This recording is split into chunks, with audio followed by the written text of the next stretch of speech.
Everybody's falling in love and I'm falling behind.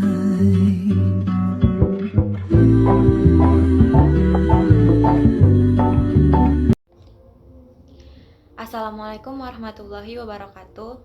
Halo semuanya, perkenalkan saya Iwan Graini dengan NIM 2103288. Di sini saya akan memaparkan materi mengenai kerangka kerja manajemen resiko. Tugas ini saya buat sebagai salah satu pemenuhan pada mata kuliah manajemen resiko yang diampu oleh Bapak Wahyu Isnanda Nasution SST MP. Langsung saja kita ke materinya. Kerangka kerja manajemen risiko yang telah dirancang dan disusun dengan cermat ditujukan untuk memberikan paduan dalam mengelola risiko yang mungkin dihadapi oleh sebuah organisasi. Jadi tujuan utama dari kerangka kerja manajemen risiko ini adalah untuk memfasilitasi proses identifikasi, penilaian dan pengelolaan risiko yang dapat mempengaruhi pencapaian tujuan risiko secara efektif. Proses ini diterapkan pada berbagai tingkat hierarki atau tingkatan organisasi mulai dari level operasional hingga level strategis, serta dalam konteks-konteks yang beragam seperti lingkungan eksternal yang dinamis, perubahan regulasi atau kebijakan, dan perubahan teknologi. Dalam memahami dan menerapkan kerangka kerja manajemen resiko yang sesuai, organisasi dapat lebih baik memahami resiko-resiko yang mereka hadapi, mengidentifikasi peluang-peluang baru, dan mengambil langkah-langkah proaktif untuk mengelola resiko-resiko tersebut. Selain itu, kerangka kerja ini juga membantu dalam mengembangkan kebijakan, prosedur, dan strategi yang sesuai untuk mengurangi dampak negatif dari resiko-resiko yang mungkin akan terjadi, serta meningkatkan kemungkinan kesuksesan dalam mencapai tujuan-tujuan dari sebuah organisasi. Dengan demikian, kerangka kerja manajemen risiko bukan hanya merupakan suatu alat yang penting dalam menjaga stabilitas dan keberlanjutan operasional organisasi, tetapi juga merupakan komponen kunci atau faktor kunci dalam menciptakan nilai tambah dan memastikan pertumbuhan yang berkelanjutan dalam lingkungan bisnis yang terus berubah. Selanjutnya, apa sih tujuan dari kerangka kerja manajemen risiko ini? Tujuan yang mendasari atau melandasi penggunaan kerangka kerja manajemen risiko ini adalah untuk menciptakan sebuah sistem yang komprehensif dan efektif dalam mengidentifikasi, mengevaluasi, mengelola resiko-resiko yang dihadapi oleh sebuah organisasi. Dengan adanya kerangka kerja ini, organisasi dapat memastikan bahwa seluruh proses manajemen resiko dilakukan secara terstruktur dan terdokumentasi dengan baik, sehingga menghasilkan informasi yang lengkap dan akurat tentang berbagai resiko yang mungkin timbul atau yang mungkin terjadi. Informasi yang dihasilkan dari proses manajemen resiko tersebut kemudian tidak hanya menjadi sebuah laporan formal, tetapi juga menjadikan dasar yang kuat untuk pengambilan keputusan di semua tingkat organisasi. Dengan kata lain, informasi tersebut menjadi paduan yang sangat berharga bagi para pemangku kepentingan atau pemimpin dalam pengambilan keputusan, dalam menentukan strategi dan langkah-langkah yang tepat untuk menghadapi resiko-resiko yang mungkin ada atau bakal terjadi nantinya. Selain itu, tujuan lain dari kerangka kerja manajemen risiko adalah untuk memastikan akuntabilitas di semua tingkat organisasi dengan memiliki proses yang jelas dan terstruktur dalam mengelola organisasi atau organisasi dapat memastikan bahwa setiap keputusan yang diambil terkait resiko yang didasari pada data yang valid dan proses yang transparan atau terbuka. Hal ini memungkinkan organisasi untuk memberikan pertanggungjawaban yang jelas kepada para pemangku kepentingan internal maupun eksternal, seperti pemegang saham, regulator, dan masyarakat umum. Dengan demikian, dapat dikatakan bahwa kerangka kerja manajemen risiko tidak hanya berfungsi sebagai alat untuk mengidentifikasi dan mengelola risiko, tetapi juga sebagai landasan yang kuat untuk memastikan keberlanjutan dan keselamatan organisasi dalam menghadapi lingkungan bisnis yang selalu berubah atau dinamis dan beresiko penuh dengan ketidakpastian. Kemudian ada arsitektur manajemen risiko. Yang pertama, prinsip manajemen risiko. terbagi lagi. Yang pertama, menciptakan dan melindungi nilai. Dalam konteks manajemen resiko, fokus utamanya adalah tidak hanya pada penciptaan nilai bagi organisasi, tetapi juga pada upaya yang dilakukan untuk melindungi dari potensi kerugian atau gangguan yang dapat mengancam stabilitas dan kesejahteraan jangka panjang. Ini mencakup proses menyeluruh dalam mengidentifikasi dan memahami potensi resiko yang mungkin dihadapi oleh organisasi, menganalisis implikasi dari setiap resiko tersebut, serta mengembangkan strategi mitigasi yang efektif untuk meminimalkan dampaknya dan memaksimalkan peluang yang ada. Yang kedua, bagian terpadu dari proses dalam organisasi. Di tengah dinamika kompleks dari lingkungan bisnis yang modern, manajemen resiko bukanlah sekedar suatu fungsi atau departemen terpisah dalam sebuah organisasi, melainkan menjadi bagian integral dan tidak terpisahkan dari semua proses keputusan dan aktivitas yang dilakukan. Ini berarti bahwa setiap departemen, unit bisnis, dan inisiatif strategis harus memasukkan perspektif resiko ke dalam perencanaan dan pelaksanaannya, sehingga mengurangi potensi resiko dan meningkatkan kemungkinan kesuksesan jangka panjang. Yang ketiga, bagian dari pengambilan keputusan. Saat organisasi dihadapkan pada keputusan yang signifikan, baik itu terkait dengan strategi bisnis, investasi, operasional, ataupun lainnya, manajemen resiko menjadi faktor yang dipertimbangkan secara eksplisit. Ini berarti bahwa keputusan yang diambil tidak hanya didasarkan pada aspek finansial ataupun strategi semata, tetapi juga mempertimbangkan implikasi resiko yang terkait, serta toleransi resiko yang tujuan jangka panjangnya dari sebuah organisasi. Kemudian, eksplisit ditujukan pada ketidakpastian. Salah satu aspek kunci dari manajemen resiko adalah pengelolaan ketidakpastian yang melekat dalam lingkungan bisnis dan operasional organisasi. Ini melibatkan pengenalan dan pemahaman terhadap berbagai sumber ketidakpastian yang mungkin mempengaruhi pencapaian tujuan organisasi, serta pengembangan strategi untuk mengelola dan merespons secara efektif, baik itu melalui mitigasi resiko, transfer resiko, atau penerimaan resiko yang terkendali. Kemudian, sistematik, terstruktur, dan tepat waktu. Pendekatan yang diterapkan dalam manajemen resiko haruslah sistematik, struktur, dan dilakukan dengan tepat waktu agar memberikan hasil yang optimal. Ini mencakup yang terorganisir dengan baik dalam mengidentifikasi, menilai, dan mengelola resiko, serta metodologi dan kerangka kerja yang tepat sesuai dengan konteks dan skala dari sebuah organisasi. Yang keenam, ada berdasarkan informasi terbaik yang tersedia.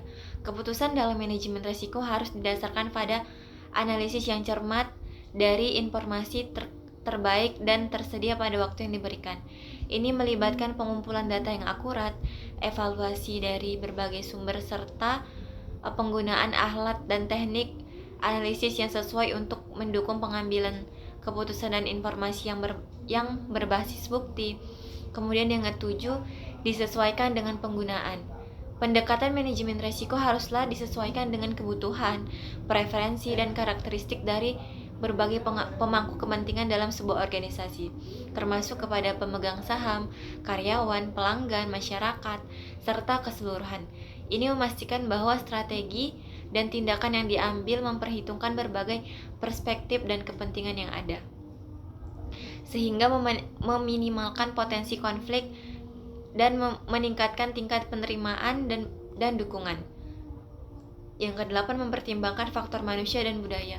Pentingnya faktor manusia dan budaya dalam manajemen resiko menyoroti bahwa pengelolaan resiko tidak hanya terkait penggunaan alat dan teknik yang tepat, tetapi juga tentang memahami berbagai perilaku, nilai, dan norma yang dalam suatu organisasi. Ini mencakup pengenalan terhadap faktor psikologis, sosial, dan budaya yang dapat mempengaruhi persepsi dan respon terhadap resiko, serta pengembangan strategi dan sensitif yang sesuai dengan konteks budaya yang ada. Kesembilan, transparan dan inklusif. Proses manajemen resiko harus berdasarkan pada prinsip keterbukaan dan inklusivitas, di mana setiap informasi terkait resiko dan keputusan yang diambil tersedia untuk semua pihak yang terlibat. Ini melibatkan lingkungan yang terbuka untuk diskusi, evaluasi dan masukan dari berbagai pemangku kepentingan, sehingga memungkinkan adanya pemahaman yang lebih baik dan dukungan yang lebih luas terhadap upaya pengelolaan dari risiko tersebut. Kemudian yang terakhir, dinamis dan berulang, responsif terhadap perubahan. Pendekatan manajemen risiko haruslah dinamis dan berulang, dan dengan kemampuan yang mengadaptasi strategis dan tindakan sesuai dengan perubahan yang terjadi dalam lingkungan internal maupun eksternal organisasi. Ini mencakup pemantauan yang berkelanjutan terhadap resiko yang ada, identifikasi tren dan pola baru yang mungkin mempengaruhi resiko, serta pengambilan langkah-langkah yang responsif dan proaktif dalam menanggapi perubahan tersebut untuk menjaga keberlanjutan dan ketangguhan organisasi. Kemudian yang terakhir, memfasilitasi perbaikan terus-menerus dari suatu organisasi.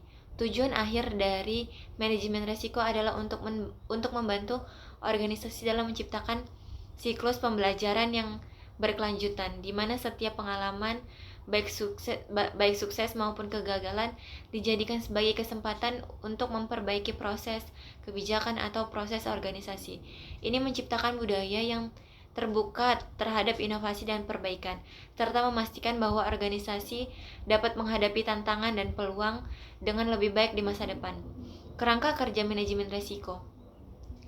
Kerangka kerja manajemen risiko yang pertama itu ada penyusunan desain kerangka kerja manajemen risiko.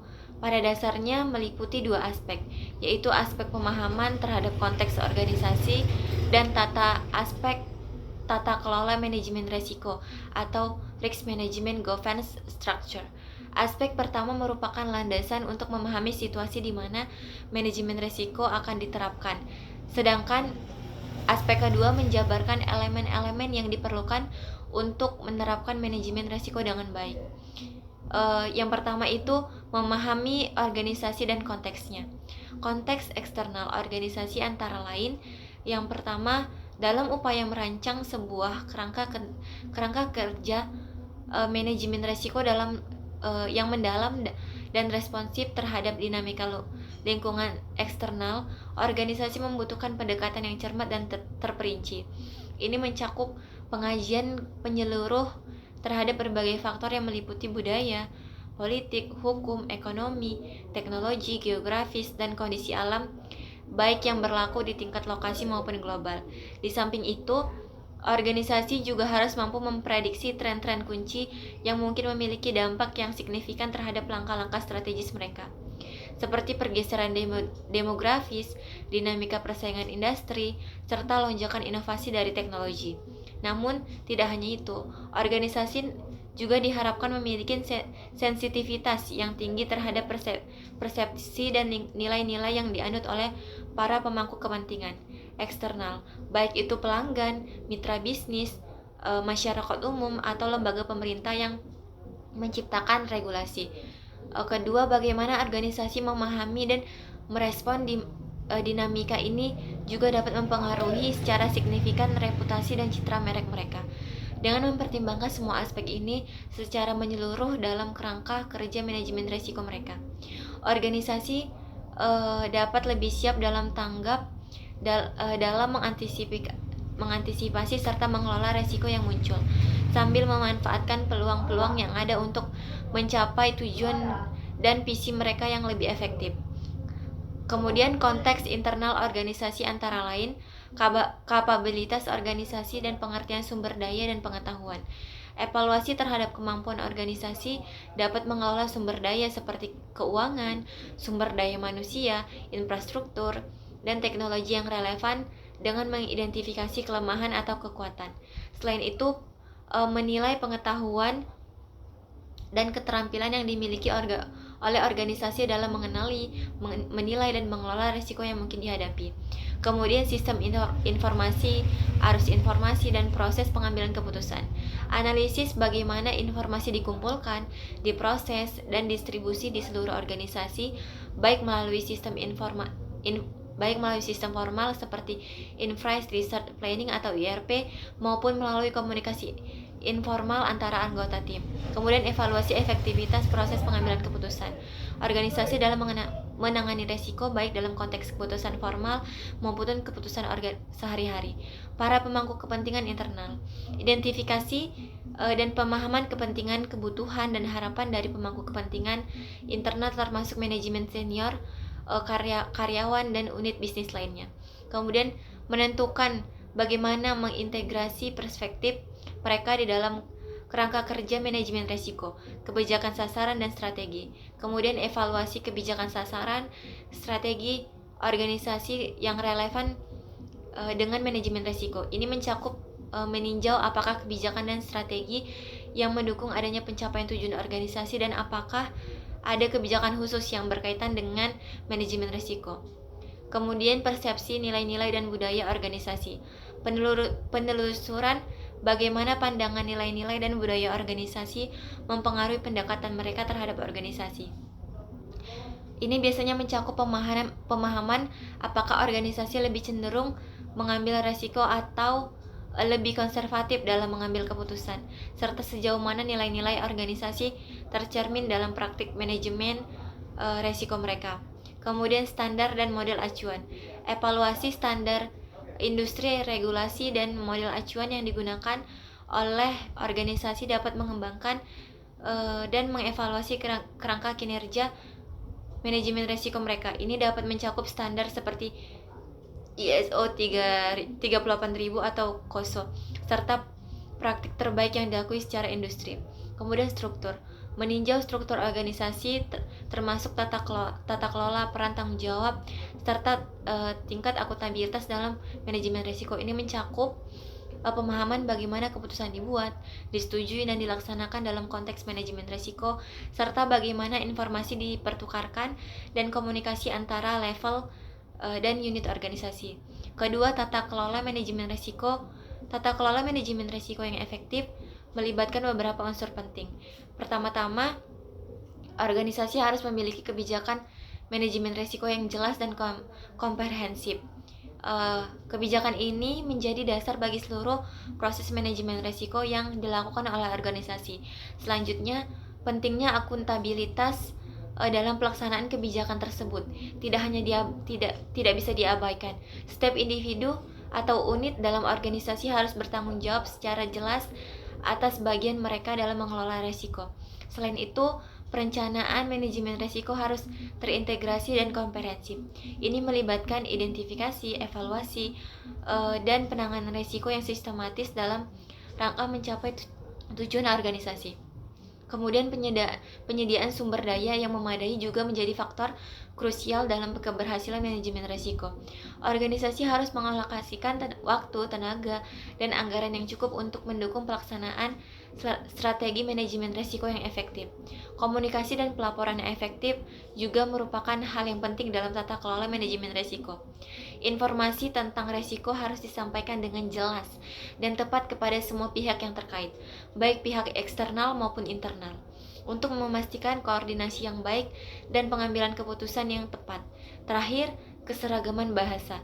Dalam penggunaan istilah manajemen risiko menjadi faktor kunci dalam memastikan pemahaman yang konsisten dan efektif di seluruh organisasi. Dengan memastikan semua organisasi ini terpenuhi, organisasi dapat membangun dan menjaga tata kelola manajemen risiko yang solid dan efektif. Kemudian yang ketiga, kebijakan manajemen risiko. Hubungan antara kebijakan manajemen risiko dengan sasaran organisasi serta kebijakan lainnya. Kebijakan manajemen risiko harus disesuaikan dengan sasaran organisasi untuk memastikan bahwa semua tindakan yang diambil dalam konteks manajemen risiko mendukung pencapaian tujuan. Selain itu, kebijakan tersebut harus juga sesuai sejalan dengan kebijakan lainnya, seperti kebijakan keselamatan kerja, kebijakan lingkungan, kebijakan keuangan atau finansial, untuk memastikan konsistensi dan integrasi dalam upaya manajemen risiko. Alasan penerapan manajemen risiko. Organisasi menerapkan manajemen risiko untuk mengidentifikasi, mengevaluasi, dan mengelola risiko yang dapat mempengaruhi pencapaian tujuan organisasi secara efektif. Dengan memahami dan mengelola risiko-risiko potensial, organisasi dapat mengurangi kerugian, memanfaatkan peluang, dan meningkatkan daya tahan mereka terhadap perubahan lingkungan. Kemudian akuntabilitas dan tanggung jawab untuk manajemen risiko. Setiap individu atau tim yang ditugaskan untuk mengelola risiko harus memiliki akuntabilitas dan tanggung jawab yang jelas. Mereka harus memahami peran dan tanggung jawab mereka dalam mengidentifikasi, mengevaluasi, dan mengelola risiko, serta harus siap serta mempertanggungjawabkan atas keputusan yang mereka ambil. Kemudian, cara menangani bila terjadi benturan kepentingan. Organisasi harus memiliki kebijakan dan prosedur yang jelas untuk menangani benturan kepentingan. Ini termasuk keterbukaan atau transparansi dalam pengambilan keputusan, pengungkapan konflik kepentingan, dan pengambilan tindakan yang objektif untuk memastikan kepentingan organisasi harus selalu diutamakan. Kemudian, kemampuan organisasi dalam menerima resiko atau risk appetite dan jenis resiko yang tidak dapat diterima. Organisasi harus memiliki pemahaman yang jelas tentang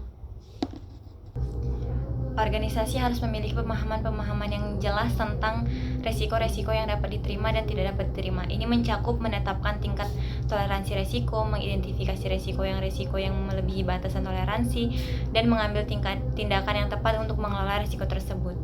Proses, metode, dan teknik yang digunakan untuk mengelola risiko. Organisasi harus memiliki proses yang terstruktur, metode, dan teknik untuk mengelola risiko.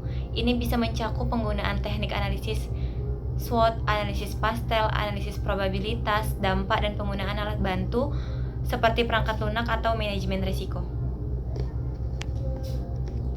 Kemudian, ketersediaan sumber daya bagi mereka yang mendapatkan akuntabilitas serta tanggung jawab dalam mengelola risiko.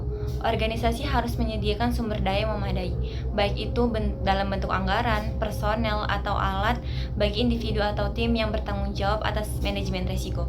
Ini termasuk pelatihan, dukungan teknik, dan akses ke informasi dan sumber daya lainnya yang diperlukan. Kemudian, bagaimana kinerja manajemen risiko akan diukur dan dilaporkan. Kinerja manajemen risiko harus diukur menggunakan indikator kinerja kunci atau KPI yang relevan, seperti tingkat keparahan risiko, tingkat kepatuhan terhadap kebijakan manajemen risiko, dan efektivitas tindakan mitigasi. Kemudian, hasil pengukuran tersebut kemudian dilaporkan secara teratur kepada pihak yang berkepentingan, seperti dewan direksi, pemegang saham, ataupun regulator ataupun pemerintah. Kemudian, komitmen untuk selalu melakukan review atau verifikasi secara berkala terhadap kebijakan manajemen risiko. Kerangka kerja manajemen risiko dan perbaikan secara berlanjut, organisasi harus berkomitmen untuk melakukan evaluasi dan perbaikan secara terus-menerus terhadap kebijakan dan kerangka kerja manajemen risiko mereka. Biasanya ini melibatkan melakukan review secara berkala terhadap kebijakan, prosedur, dan praktek manajemen risiko, serta memperbaiki mereka sesuai dengan temuan yang pelajaran yang didapat dari pengalaman sebelumnya. Yang keempat, akuntabilitas mengembangkan, menerapkan, dan merawat kerangka kinerja manajemen risiko. Ini biasanya melibatkan proses yang komprehensif dalam pengembangan kebijakan, prosedur, dan alat yang diperlukan untuk mengelola risiko secara efektif dalam suatu organisasi. Pengembangan kerangka kinerja manajemen risiko dimulai dengan pemahaman mendalam tentang tujuan organisasi, risiko yang dihadapi, dan konteks operasional. Hal ini kemudian diikuti dengan identifikasi, evaluasi, dan pemetaan risiko yang relevan dengan tujuan dan strategi organisasi. Setelah risiko-risiko yang diidentifikasi, perlu ditetapkan strategi pengelolaan risiko yang sesuai, yang mencakup penggunaan pengendalian internal, transfer risiko, penerimaan risiko, atau penghindaran risiko. Kemudian, implementasi kerangka kerja melibatkan komunikasi yang efektif, pelatihan staf, dan integrasi kebijakan manajemen risiko ke dalam proses bisnis yang ada. Kemudian, merawat kerangka kerja manajemen risiko melibatkan pemantauan secara terus-menerus, evaluasi, dan perbaikan yang secara berkelanjutan untuk memastikan relevansinya dengan perubahan lingkungan bisnis dan kebutuhan organisasi. Kemudian, menentukan pemangku resiko atau risk owner. Setiap resiko dalam organisasi harus memiliki pemilik yang bertanggung jawab atas pengelolaannya. Pemilik resiko adalah individu atau kelompok yang memiliki pemahaman mendalam tentang resiko tertentu dan memiliki keahlian atau kewenangan untuk mengelola resiko tersebut. Tugas utama pemilik resiko meliputi identifikasi dan evaluasi resiko, pengembangan strategi pengelolaan resiko, maupun implementasi tindakan pengendalian, pemantauan kinerja, dan pelaporan informasi resiko kepada pihak yang berkepentingan. Pemilik resiko juga bertanggung jawab untuk memastikan bahwa tindakan pengelolaan resiko diintegrasi dengan baik ke dalam proses bisnis yang ada, bahwa respon resiko diambil sejalan dengan toleransi resiko organisasi. Kemudian menetapkan ukuran kinerja, mekanisme pelaporan internal dan eksternal, serta proses eskalasi. Organisasi perlu menetapkan ukuran kinerja yang jelas relevan untuk mengevaluasi efektivitas manajemen risiko mereka. Ini dapat mencakup metrik seperti tingkat kepatuhan terhadap kebijakan, manajemen risiko, tingkat kerugian yang dihindari, atau tingkat keberhasilan dalam mencapai tujuan dari suatu organisasi. Selain itu, organisasi harus memiliki mekanisme pelaporan yang efektif untuk melaporkan informasi resiko kepada pihak yang berkepentingan, baik secara internal maupun eksternal. Ini dapat melibatkan pembuatan laporan rutin, pertemuan pengelolaan resiko, atau platform pelaporan yang terpusat. Proses eskalasi juga harus ditetapkan untuk situasi di mana resiko melebihi batas kewenangan pemilik resiko atau memerlukan perhatian tingkat manajemen yang lebih tinggi. Kemudian memastikan bahwa ketersediaan sistem pemberian persetujuan, pengakuan hadiah, dan sanksi. Organisasi perlu memiliki prosedur yang jelas dan terdefinisi untuk memberikan persetujuan terhadap keputusan yang berisiko tinggi, mengakui pencapaian dalam manajemen risiko, memberikan insentif bagi praktik manajemen risiko yang baik, dan memberikan sanksi atau hukuman jika terjadi suatu pelanggaran atau kegagalan dalam manajemen risiko. Kemudian proses pemberian persetujuan harus memperhitungkan risiko yang terlibat serta konsistensi dan toleransi risiko organisasi. Pengakuan terhadap pencapaian dalam manajemen risiko dapat berupa penghargaan, pengakuan formal, atau insentif dari finansial. Sanksi harus diterapkan dengan adil dan konsisten untuk memastikan kepatuhan terhadap kebijakan dan prosedur manajemen risiko, serta untuk mendorong perubahan perilaku yang diinginkan dalam pengelolaan risiko. Kemudian yang kelima, integrasi ke dalam proses organisasi. Integrasi manajemen risiko ke dalam berbagai proses organisasi merupakan upaya yang penting untuk memastikan bahwa risiko yang dihadapi organisasi tidak hanya diidentifikasi, tetapi juga dikelola secara efektif. Saat memperhitungkan manajemen risiko dalam pengembangan kebijakan bisnis, organisasi dapat mengintegrasi evaluasi risiko ke dalam proses pengambilan keputusan strategis. Ini biasanya melibatkan identifikasi risiko potensial yang berkaitan dengan struktur dan inisiatif bisnis baru, serta mempertimbangkan implikasi risiko dalam setiap keputusan kebijakan. Lebih jauh lagi, dengan memasukkan manajemen risiko dalam perencanaan strategis, organisasi dapat mengadopsi pendekatan yang proaktif dalam mengelola risiko-risiko yang mungkin timbul selama implementasi strategis bisnis. Ini bisa mencakup analisis risiko yang komprehensif untuk memahami dampak potensial dari perubahan pasar, persaingan industri, atau faktor internal lainnya, serta pengembangan strategi mitigasi yang sesuai. Ketika menyusun rencana bisnis, integrasi manajemen risiko memungkinkan organisasi untuk mengevaluasi risiko-risiko yang terkait dengan tujuan bisnis, alokasi sumber daya, dan perkiraan kinerja keuangan. Ini melibatkan identifikasi risiko-risiko yang berkaitan dengan operasi harian, keuangan, dan pertumbuhan bisnis, serta pengembangan rencana tindakan yang jelas untuk mengurangi dampak negatif dari risiko tersebut. Selain itu, dalam konteks manajemen perubahan, integrasi manajemen risiko memungkinkan organisasi untuk mengantisipasi dan merespon dengan cepat terhadap risiko-risiko yang mungkin muncul dalam proses perubahan organisasi. Biasanya hal ini mencakup dalam mengidentifikasi risiko yang terkait dengan resistensi terhadap perubahan, kehilangan karyawan kunci, atau gangguan dalam operasi bisnis, serta mengembangkan strategi mitigasi yang efektif. Dengan memasukkan manajemen resiko ke dalam semua aspek proses organisasi seperti itu, organisasi dapat membangun budaya yang responsif terhadap resiko dan mempromosikan pemahaman yang lebih baik tentang seluruh resiko di seluruh tingkat organisasi.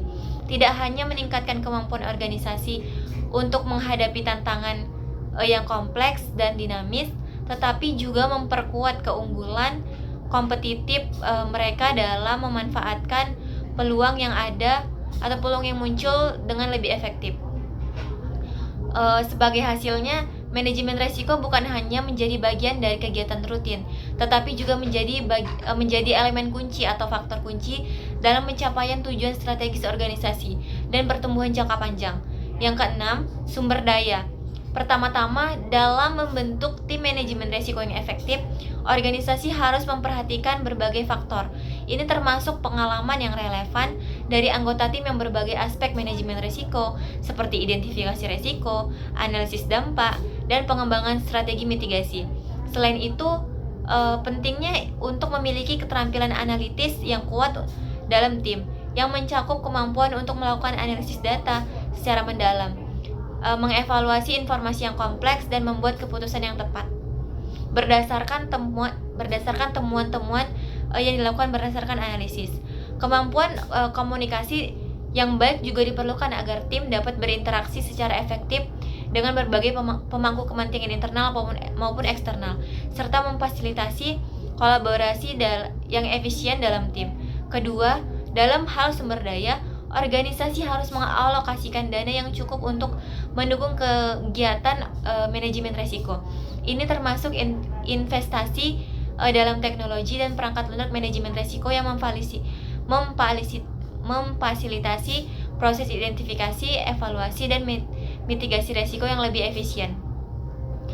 Selain itu, akses ke data yang berkualitas dan relevan sangat penting memastikan analisis resiko yang lebih akurat dan informasi keputusan yang baik. Oleh karena itu, organisasi harus memperhatikan pengumpulan, penyimpanan, dan manajemen data dengan cermat, serta mengalokasikan sumber daya yang memadai untuk tujuan ini. Ketiga, dalam mengelola resiko, proses dan prosedur yang terdokumentasikan dengan baik adalah kunci. Proses manajemen resiko yang terdokumentasikan dengan baik membantu sebuah organisasi untuk mengikuti langkah-langkah yang konsisten dan struktur dalam mengidentifikasi, mengevaluasi, dan mengelola resiko tadi. Prosedur atau proses yang jelas dan terdokumentasi membantu dalam menetapkan tindakan yang harus diambil dalam setiap tahap proses, serta menentukan tanggung jawab dan wewenang yang terkait dengan setiap langkah. Sistem dokumentasi yang efektif juga diperlukan untuk merekam dan menyimpan informasi terkait dengan resiko yang baik, termasuk dokumen analisis keputusan, analisis resiko, keputusan pengambilan resiko, dan catatan audit, sehingga informasi tersebut dapat diakses dengan mudah dan dijaga keandalannya. Yang terakhir, dalam era informasi yang terus berkembang, sistem informasi dan manajemen pengetahuan memainkan peran yang sangat penting dalam mendukung manajemen resiko yang efektif. Sistem informasi yang baik memungkinkan organisasi untuk mengumpulkan, menyimpan, atau mengelola data dan informasi terkait resiko dengan manajemen resiko yang efisien. Sementara itu, manajemen pengetahuan membantu organisasi untuk mengidentifikasi, menyimpan, dan mendistribusikan pengetahuan terkait resiko ke seluruh organisasi, sehingga memungkinkan organisasi untuk belajar dari pengalaman masa lalu dan meningkatkan kemampuan dalam mengelola risiko di masa depan. Dengan memperhatikannya semua aspek-aspek ini, organisasi dapat membangun kapabilitas yang kuat dalam manajemen risiko yang tidak hanya meminimalkan potensi kerugian, tetapi juga mendukung pencapaian tujuan strategis mereka dengan lebih baik. Kemudian yang ketujuh, pembuatan mekanisme komunikasi internal dan pelaporan kerangka kerja manajemen risiko. Kerangka kerja manajemen risiko adalah struktur yang menyeluruh yang mencakup semua proses, kebijakan, dan praktik yang digunakan untuk mengelola risiko organisasi secara efektif. Biasanya cakupan ini bertahap termasuk identifikasi resiko, penilaian resiko, pengembangan strategi mitigasi, implementasi tindakan, pengendalian dan pemantauan serta pelaporan resiko.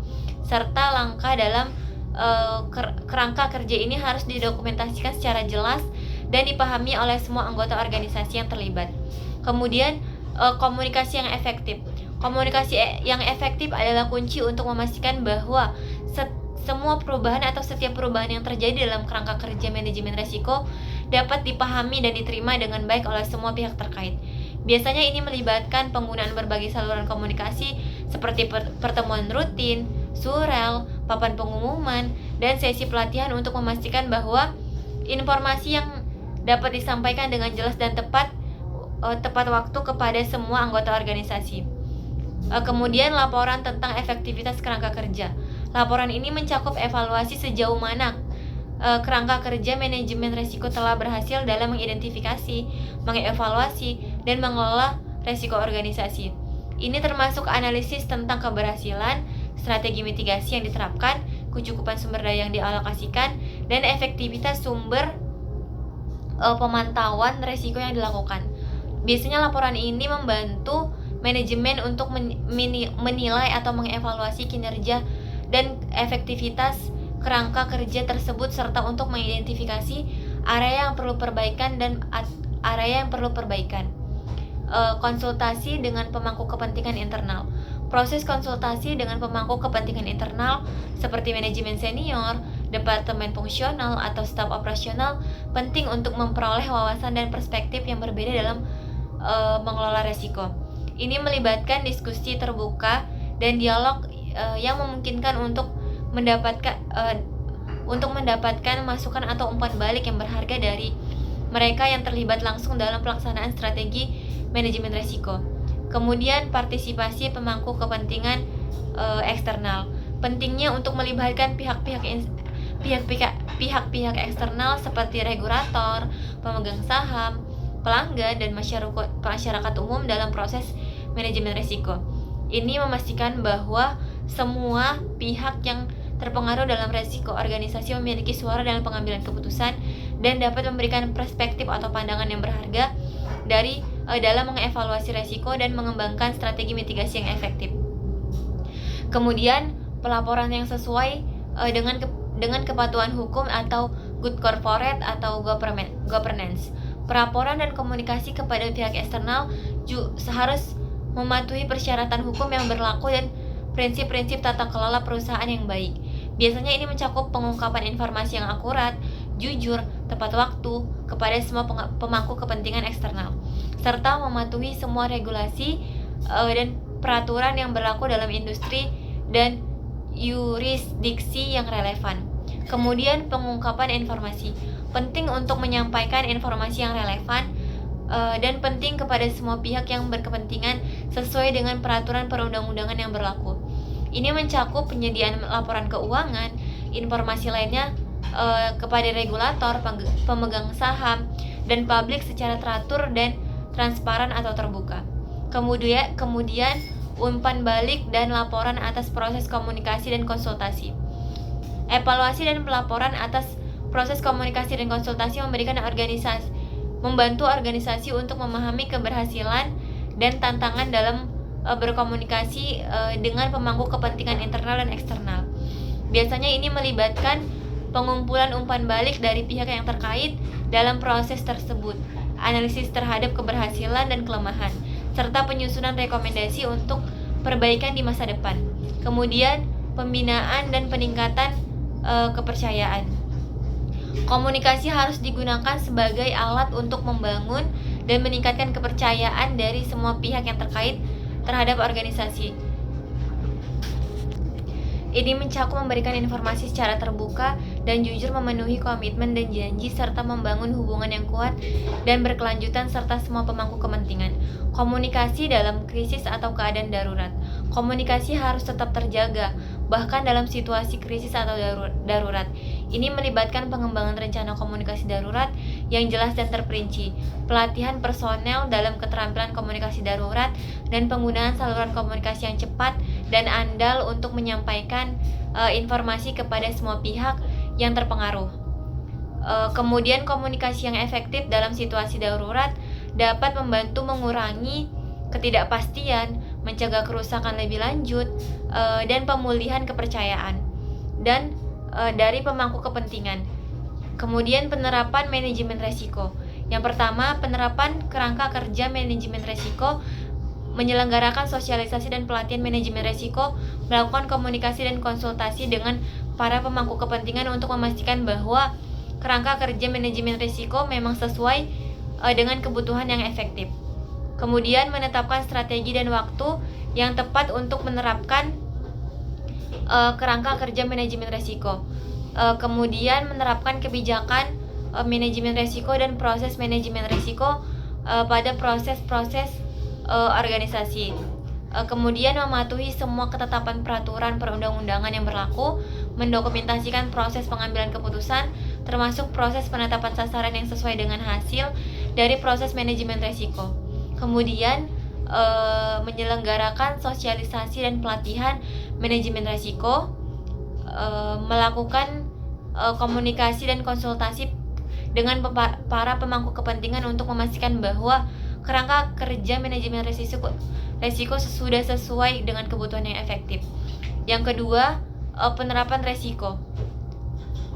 Manajemen resiko merupakan langkah penting dalam mengidentifikasi dan mengelola resiko yang mungkin terjadi dalam suatu bisnis.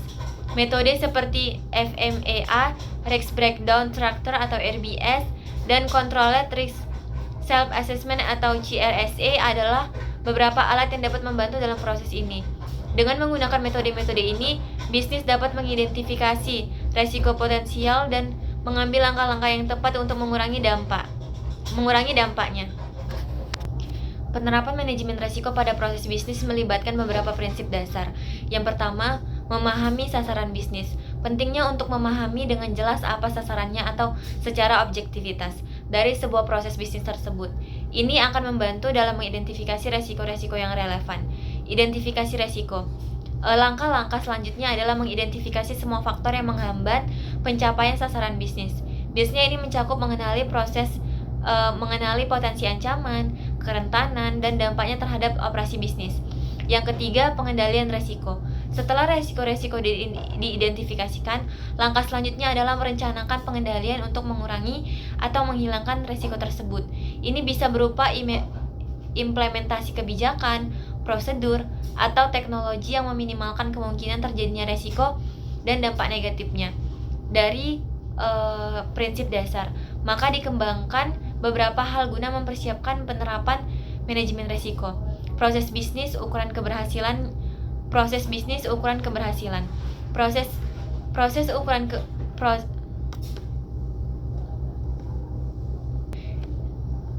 Yang pertama, proses bisnis, ukuran keberhasilan, proses ukuran risiko, tindakan pengendalian.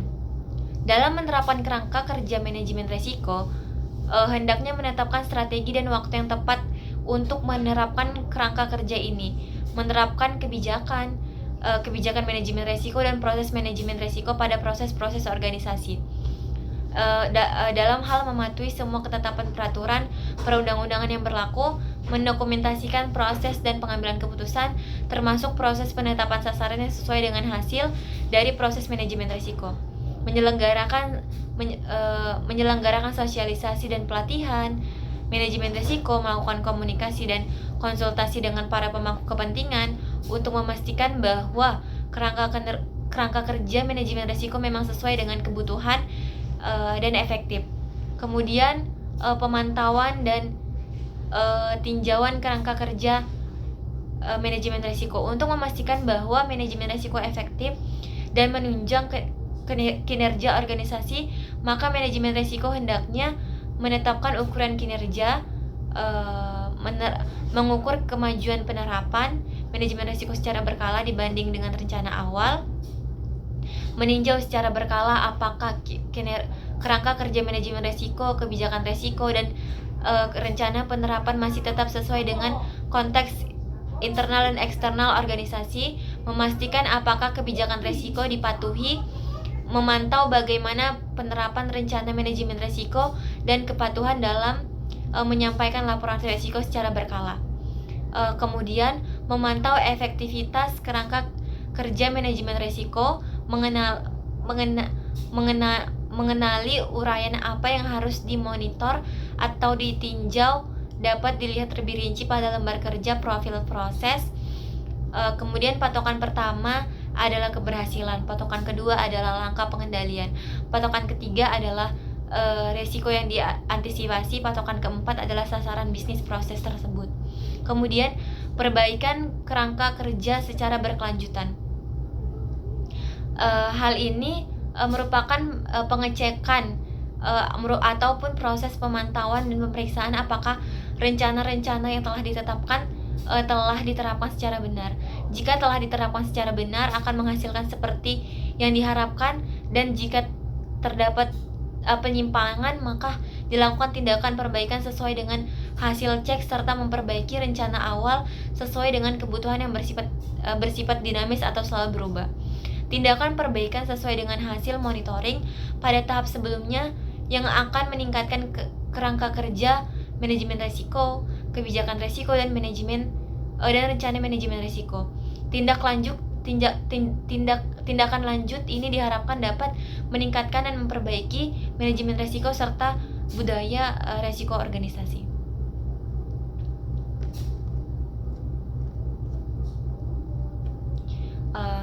Mungkin itu saja yang dapat saya sampaikan.